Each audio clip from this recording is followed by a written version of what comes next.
토마토 전략실입니다. 오늘의 핵심 이슈 세 가지와 롱앤숏 전략 정의만 전문가입니다. 안녕하세요. 네, 안녕하세요. 네, 전문가님 Q3가 나왔습니다.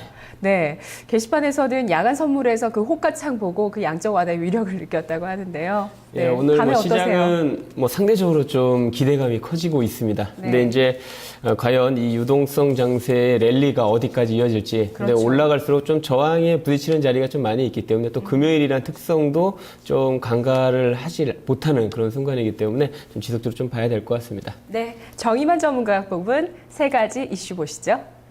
첫 번째, FOMC의 선물. 두 번째, 외국인 선물 매매 동향. 세 번째, 1950포인트 지지 여부. 첫 번째입니다. FOMC 선물 나왔습니다. 분석해 주시죠.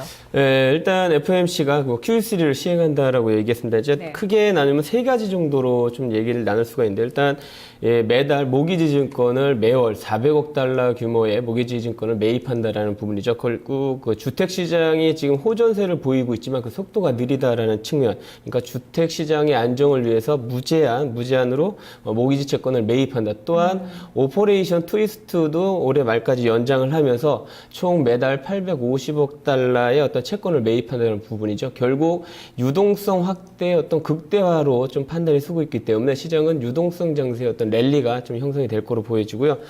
또 하나 이제 초저금리를 2014년에서 2015년 6개월 연장했다는 부분인데 이 부분의 의미는 두 가지 정도로 해석할 수가 있습니다. 첫 번째, FOMC에서 결국 성급하게 금리 인상을 안 하겠다라는 부분이죠. 경기가 회복이 되더라도 이 상황을 지켜보면서 성급하게 하지 않겠다라는 부분. 그리고 기간 연장을 통해서 결국 투자자들한테 결국 저금리 부분을 상당 기간 연장해주면서 마음대로 돈을 빌려 써라는 어떤 시그널이기 때문에 이런 부분은 어떻게 보면 시장에서 호대로 받아들일 수 있다 이렇게 좀 보여집니다.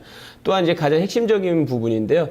모기지 증권을 매입하는 것뿐만이 아니라 고용 시장이 개선이 되지 않는다라면 다른 추가 자산까지 매입하겠다라고 얘기를 했습니다. 결국 이런 부분이 시장의 어떤 예상했던 부분보다는 오히려 좀 뛰어넘는 어떤 결과이기 때문에 시장은 오히려 호재로 받아들일 수 있습니다.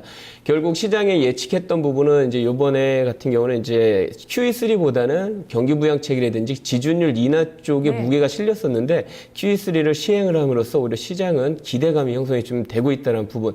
물론 오늘은 시장에서 좀 호재로 작용할 가능성이 높지만 시장에서는 이제 의견이 분분한 모습을 좀 보이고 있습니다. 과연 QE3로 인해서 고용 시장이 어느 정도 회복이 될 거냐 여부인데 이런 부분 아직 의견이 분분하지만 1차 양적 완화나 2차 양적 완화 때 시장의 랠리가 형성이 됐다는 부분 물론 그만큼의 어떤 랠리보다는 뭐 못하겠지만 그래 적어도 랠리가 형성이 될 수 있다는 부분 오늘 시장에서는 좀 기대감이 커지는 이슈가 아닌가 이렇게 보고 있습니다. 예, ECB 쪽에서는 오퍼레이션 트위스트를 겨냥한 그런 정책을 내놨거든요. 불태화 방식의 정책이었고 지금 QE3는 그와는 또 다르죠. 태화 방식인 건가요? 그러니까 이제 그 ECB에서 이제 무제한 국채 매입 같은 경우는 이제 그 어떤 픽스 국가들의 어떤 그러니까 국채 금리가 높은 그 국채를 이제 매입을 하면서 다른 채권을 매도하면서 이제 유동성 일정 부분을 좀 조절하는 정책인데 이 부분은 이제 그 거의 국채 매입을 하면서 유동성을 확실히 이제 극대화했다라는 측면에서 ECB의 정책과 좀 상반된 부분이고요. 그리고 좀 가장 핵심적인 부분은 시장에서 가장 기대했던 요소였죠. 유동성을 좀 기대를 했었는데 이런 부분을 확실히 제공을 해줬다라는 부분에서 시장의 시그널은 좀 확신을 갖는 시그널이 아니었나 이렇게 보고 있습니다. 알겠습니다. 시장의 기대를 뛰어넘는 강한 양적 완화 정책이 나왔습니다. 앞으로 주택과 고용 지표의 개선 여부를 지켜봐야 된다고 하고요. 양적 완화에 따른 그 랠리는 1, 2차 때보다는 효과가 좀 적을 수 있다는 판단을 정의만 전문가가 하고 있습니다. 두 번째 이슈 보겠습니다. 외국인 선물 매매 동향. 만기일이 끝나고 나서 또 외국인의 선물 매매 동향 중요할 것 같아요. 롤오버 이후에 또 물량이 오히려 그때 나올 수도 있다 이런 지적도 그러니까 있더라고요. 이제 올해 그 3월 달에 그 프로그램 매수 잔고가 이제 사상 최고치를 형성을 하면서 네. 3월 만기 때 시장에 좀 불안 요소가 나왔었지만 무난히 넘겼습니다. 근데 결과적으로 4월 달, 5월 달에 프로그램 매도가 나오면서 시장에 충격을 줬었죠.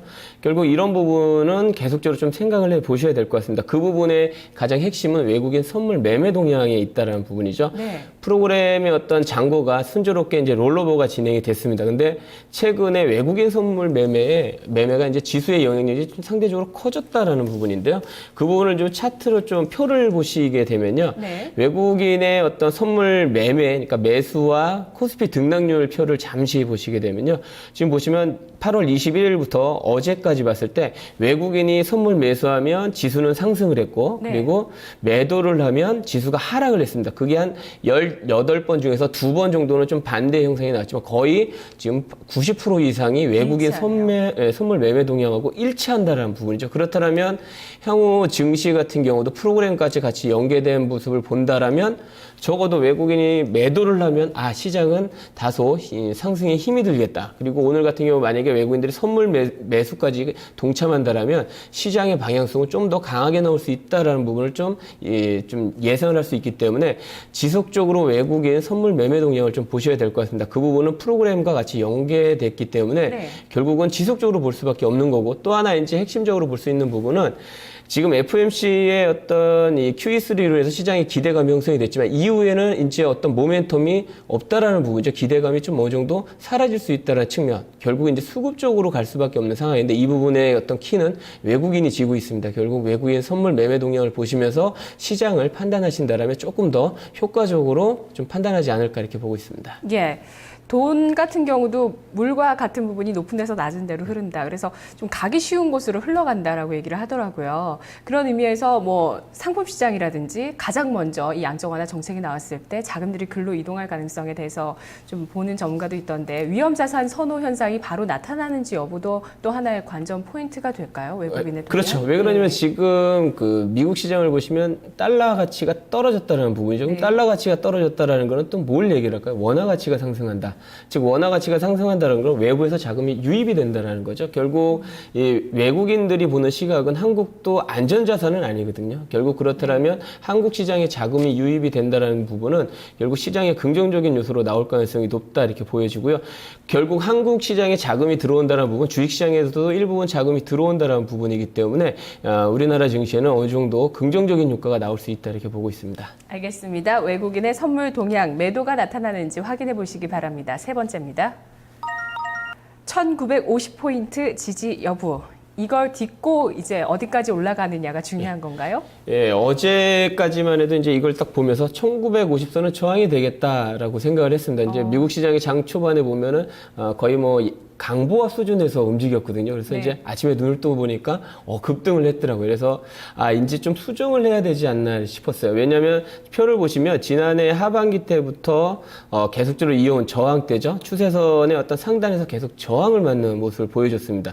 결국 그 1950선에 대한 저항이 예측이 되는 순간에서 미국 시장의 호재로 오히려 갭상승이 나올 수 있다는 부분이죠. 그렇다면 이 저항대를 돌파했다라는 시그널입니다. 그렇다면 향후에 시장이 어떤 급등했다는 조정이 나오더라도 1950선은 좀 지지될 확률이 높다 이렇게 보여집니다. 다만 이 급등이 나온다라면 조정도 어느 정도 생각을 해야 될 거고요. 그리고 갭상승이 나온다라면 최근에 8월 달에 형성됐던 고점을 뛰어넘는지를 한번 체크를 보셔야 될 것 같습니다. 만약에 고점을 뛰어넘는 어떤 갭상승이 나오면서 계속적으로 상승한다라면 이 상승의 어떤 랠리는 좀 강하게 형성이 될 가능성이 높습니다. 네, 그러면 1950포인트라는 이 지수대를 이용해서 대형주를 매수해 보시는 구간으로 활용하셔도 괜찮을까요? 지금은 오히려 이제 대형주 장세가 조금 더 유리하지 않을까 싶어요. 왜냐하면 코스닥 지수가 많이 올라왔거든요. 그러면 어느 정도 지금 코스닥의 어떤 중소형주들은 과매수권에 좀 진입했다 이렇게 보여지고요.